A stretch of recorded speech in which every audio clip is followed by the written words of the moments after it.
Rickshaw வருமா?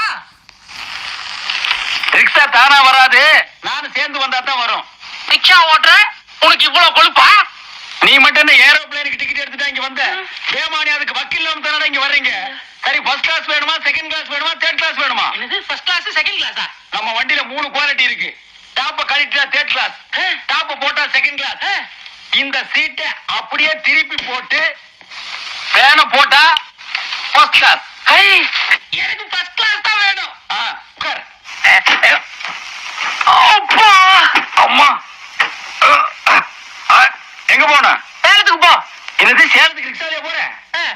பின்ன என்ன, போகும்போதே எங்க போறேன்னு எல்லாருமே அப்படித்தானே கேக்குறீங்க? ஆமா, நீ பெரிய கப்பல் வியாபாரத்துக்கு போற, நான் எங்க போறேன்னு கேட்டோம். வியாபாரத்துக்கு எடுத்துட்டேன். அங்க இறக்கி விட்டா சுண்டல் வாங்கி திம்ப. சொல்ற பீச்சுக்கு போ.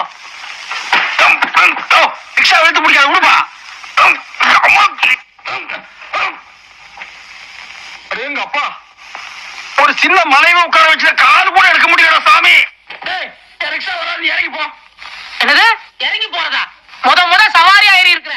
நான் இறங்கணும்னா நீ கேட்டேல 20 ரூபாய், அதுக்கு மேல 5 ரூபாய் கொடுத்தா இறங்குவேன். அதுக்கு மேல நான் 10 ரூபாய் தர்றேன். நீ இறங்கி போயிடுற சாமி. உனக்கு செலவு பண்றது வேஸ்ட், இதுக்கு செலவு பண்றது நியாயம். அதான் என்ன லாரி பஸ்ல ஏத்துறதுக்கே யோசிக்கிறானுங்க. ஏன் யோசிக்கிறானுங்க? உன்னை லாரி பஸ்ல எல்லாம் ஈஸியா ஏத்தலாமேம்மா. எப்படி? நீ கீழே படுத்துட்டு உன் மேல லாரி பஸ் ஏத்த. இறங்க படு. போயா. அவனை ஏத்தாத, ஏத்தாத. போடா போடா, கல்யாணம் தாச்சு போ. சண்டை போடுறேன். காலங்காத்தால இந்த யானைக்கு பிறந்தவன் என்ன ஏமாத்தி 30 ரூபா வாங்கிட்டாப்பா. சும்மா சத்தம் போடாதியா.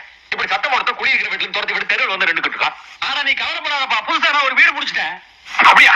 ஆனா கல்யாணம் ஆனவங்களுக்கு தான் வீடு கொடுப்பான். அப்படின்னா நமக்கு அந்த வீடு கிடைக்காதுன்னு சொல்றேன். ஏன் கிடைக்காது? நீ ஒத்துழைச்சா தாராளமா கிடைக்கும். வீடு கிடைக்கிற அப்படிதான் நான் என்ன வேணாலும் செய்யறதுக்கு தயார். ஆனா நீ என்ன பண்ண போறேன்னு சொல்லு. பொறுத்திருந்து பார் மகனே.